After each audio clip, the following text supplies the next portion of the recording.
광야 시험을 이기신 예수님이 고향 갈릴리로 돌아옵니다. 40일 동안 들이셨기 때문에 갈릴리 고향집에 돌아와 몸을 보호해야 했습니다.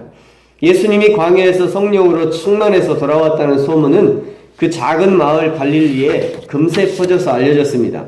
보통 안식일에는 이스라엘 남자들이 회당에 모여서 하나님께 예배하고 또 정보도 공유하고 하는 모임을 가졌었는데요. 이때 꼭 두루마리 성경, 예배 시간에 이 두루마리 성경을 읽고 해석하는 그런 시간이 있었습니다.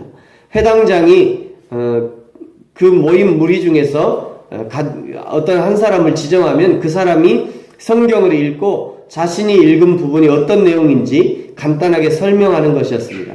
그러니까 기본적으로 이스라엘 남자들은 성인식을 하기 전에 모세경을 달달 외웠기 때문에 어떤 성경이든지 기본적으로 알고 있었다는 거죠. 그 부모로부터 다 듣고 해석을 하고 알고 있었기 때문에 기본적으로 누구든지 어느 부분을 읽으면 그걸 해석할 수 있었습니다. 그날은 예수님이 회당장이 예수님을 지적했고요. 또 예수님께 이 책을 읽도록 이렇게 권했습니다. 그때 읽은 성경이 오늘은 이사야의 말씀이었다라고 말씀합니다. 18절과 19절이 이사야의 말씀인데요. 이사야서 61장 1절과 2절의 말씀이었습니다. 이사야 61장 1절과 2절은 이렇게 기록되어 있습니다. 주 여호와의 영이 내게 내리셨으니 이는 여호와께서 내게 기름을 부으사 가난한 자에게 아름다운 소식을 전하게 하려 하심이라. 나를 보내사 마음이 상한 자를 고치며 포로된 자에게 자유를, 갇힌 자에게 노임을 선포하며 여호와의 은혜의 해와 우리 하나님의 보복의 날을 선포하며 모든 슬픈 자를 위로하되. 약간 다르게 해석된 부분이 있습니다만 전체적으로 같은 내용입니다. 이제 해석을 내어놓을 차례인데 예수님은 이 이사야의 말씀이 오늘 너희 귀에 응하였다라고 말씀하십니다. 근데 22절에 보시면 그들이 다 그를 증언하고 그 입으로 나오는 바 은혜로운 말씀을 놀랍게 여겨 이 사람이 요셉의 아들이 아니냐? 이 사람이 갈릴리 촌사람 아니냐? 이 사람이 갈릴리에서 목수를 하던 그 무식쟁이 요셉의 아들이 아니냐라고 서로 말을 했다는 것입니다. 여기서부터 벌써 사람들의 인식이 변화되고 있는 것을 볼 수 있습니다.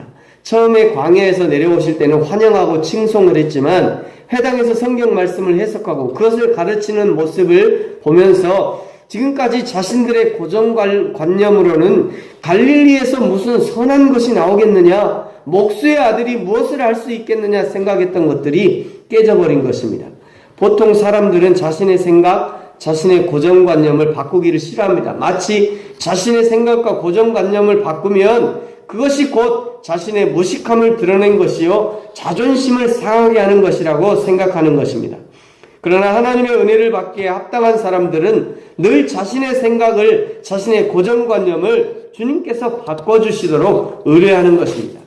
그리고 실제로 바꿔주실 때 그것을 감사함으로 받아들이는 것이죠. 이것이 그 사람이 은혜 가운데 있다는 증거가 되는 것입니다. 사랑하는 성도 여러분, 저와 여러분이 우리의 생각, 우리의 고정관념, 우리의 습관까지도 하나님께서 고쳐주셔서 하나님의 은혜를 담게 충분한 넓고 깊고 큰 은혜의 사람들이 되어지기를 축복합니다.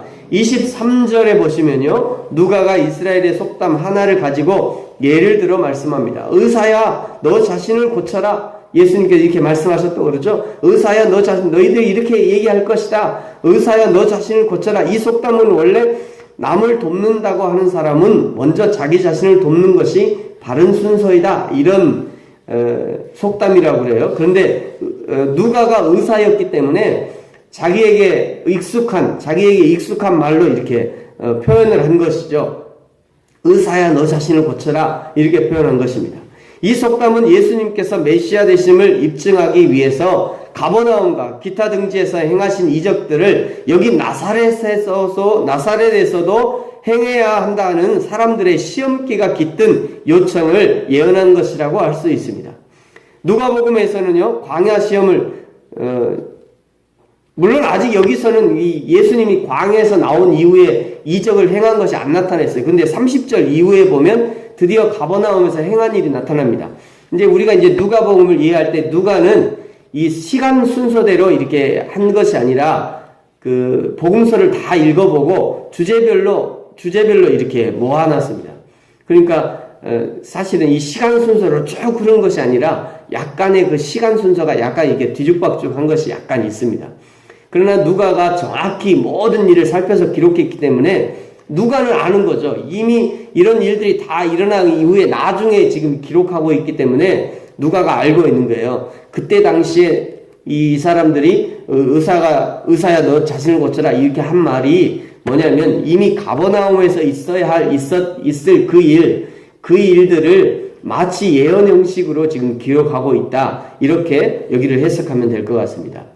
누가복음에서는 광야 시험을 이겨내신 이후에 그렇죠? 아직 이적을 나타낸 것이 없지만 나중에 이제 30절 이후에 보면 그 예수님이 이적들이 나타난다는 것입니다. 24절에서는요. 예수님은 선지자가 고향에서 환영을 받는 자가 없었다는 구약의 사건을 말씀하시면서 엘리야는 3년 6개월의 흉년 중에서 하나님의 은혜를 입은 자가 오직 사렙다 과부 한 사람뿐이었고 27절 엘리사는 수많은 나병 환자가 있었지만 오직 수리아 사람 나아만 장군뿐이었음을 말씀합니다. 이것이 무슨 말씀이냐면요.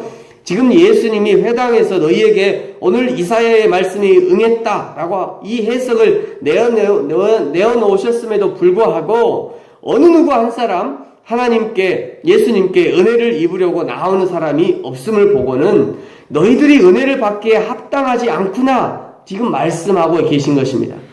이스라엘 사람들은 이사야의 말씀을 메시아가 오면 이루어질 일로 알고 있으면서도 정작 눈앞에 예수 그리스도 하나님이 보내신 메시아를 보면서도 자신들의 눈을 고치고 자신들을 해방시켜 줄 것을 요청하지 않는 이스라엘의 눈먼 것을 지적하고 계시는 것입니다. 사랑하는 성도 여러분, 저와 여러분에게 오늘 어떤 은혜가 필요하십니까? 우리 중에 계신 하나님의 성령, 지혜롭고 자비롭고 은혜가 한이 없으신 예수님께 우리의 필요를 아뢰시기 바랍니다. 요청하는 자가 그 은혜를 체험하게 될 것입니다.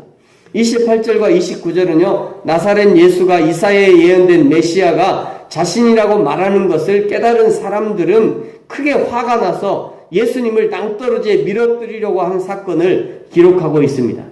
지금 이 시대도 마찬가지입니다만 자신과 생각이 다르고 이해타산이 다르면 누구든지 깎아내리고 넘어뜨리려고 또 자기 자신에게 이익이 된다면 누구든지 그냥 손을 잡으려고 하는 것이 인간의 본성입니다. 이제 최근에 대선을 앞두고요. 다시 막 이합집산이 이루어지고 있는데 어제의 동지가 오늘은 적이 되는 그런 경우들이 벌써 그냥 뉴스에 많이 등장하고 있습니다. 누가 계셨으면 그럴 일이 없었을 거다 이렇게 얘기하는 사람들도 있으면서요. 그런 일이 벌써 이미 벌어지고 있죠. 이번 대선에 우리 그리스도인들은요. 하나님의 지혜를 가지고 누가 자신을 위해서 일하는 자이고 누가 나라와 백성을 위해 일하는 자인지를 잘 판단해야 합니다. 그 사람의 과거부터 조금만 제가 노력을 하면요. 그 사람의 과거에 어떤 일을 했고 어떤 말을 했고 지금 어떻게 말을 하고 있는지를 금방 비교해 볼 수 있습니다. 그냥 우리 그리스도인에게 그런 노력들이 좀 있어야 우리가 사회를 바꿔갈 수 있는 거죠. 이제 그런 입장에서 보면요, 일본은 약 0.1%가 그리스도인이거든요. 1억 2천만 인구 중에 0.1%가 교회 가는 그리스도인이에요. 우리가 예수 믿는 이 교회 가는 그 교회 가는 그리스도인이라는 거는 통일교 그리고 여호와 증인 다 포함했습니다. 그 다 포함해서 0.1%가 교회를 가요. 근데 우리나라는 한 15%, 많이 보면 15%, 지금 한 10% 이상. 그러니까 일본에 비해서 100배 이상 많은 거예요, 그리스도인이. 그런데요, 일본의 그리스도인들은 굉장히 능력이 있습니다. 그 사람들은 이 정치나 물론 교회에서 정치 이야기는 별로 안 합니다. 제가 못 들어봤습니다만, 이 투표를 할 때 굉장히 이성적으로 투표를 합니다. 그래서, 예를 들면, 엉뚱한 거 막 이렇게 잘못하는 사람들이 있으면요, 교회에서요, 대놓고 반대하고 그 교회 교단들이 똘똘 뭉쳐가지고, 이 사람 낙선시켜야 된다, 이렇게 얘기하는 일들을 많이 해요. 근데 우리나라는 이제 그런 일들을 거의 안 하죠, 교회에서. 교회에서는 항상 정치의 중립이다, 이렇게 하니까 정치적인 발언을 잘 안 해요. 근데 우리 그리스도인들은 사회에 대한 책임을 져야 합니다. 그래서 바르게 판단할 수 있어야죠. 누가 좋고 누가 나쁘고, 누가 우리 국가의 이익이 되고 국가의 이익이 되지 않는지, 누가 백성을 잘 살게 할 사람인지 못 살게 할 사람인지에 대해서는 정확하게 좀 판단할 수 있는 그런 능력이 우리 그리스도인들에게 필요하지 않는가, 이런 생각합니다. 여러분, 그래서 이번 대선에 앞으로 선거를 할 것입니다만, 이 선거에 꼭 참여하시고 잘 살펴서 바른 사람, 나라와 민족을 위해서 일할 수 있는 사람, 백성을 위해서 일할 수 있는 사람을 꼭 뽑으시면 좋겠다, 그런 마음이 듭니다. 백성들이 예수님을 벼랑으로 밀어서 떨어뜨리려는 그 순간에 예수님이 이적을 나타내십니다. 30절인데요. 우리 30절 같이 한번 읽겠습니다. 시작. 예수께서 그들 가운데로 지나서 가시니라. 아멘. 예수님이 지나가신 것을 보았지만 아무도 예수님을 잡거나 밀 수가 없었습니다. 이것이 예수님이 이 자신을 위해서 사용하신 유일한 이적입니다. 이 복음서에 나타난 예수님의 많은 이적 중에 오직 유일하게 예수님이 자기 자신을 위해서 사용한 이적이 바로 이 이적입니다. 예수님께서 시간과 공간을 초월하는 능력이 있었음을 나타내는 이적이죠. 예수님이 하나님이심을 나타내는 이적이었습니다. 예수님이 얼마든지 어떻게 자신을 위해서 하나님의 능력을 사용할 수 있었지만, 그러나 철저하게 자신을 위해서 사용하지 않고 사람들을 위해 사용하셨습니다. 지금도 우리 예수님은요, 저와 여러분을 위해 얼마든지 도우시려고 준비하고 계십니다. 무엇이든지 주님께 도우심을 요청하시기 바랍니다.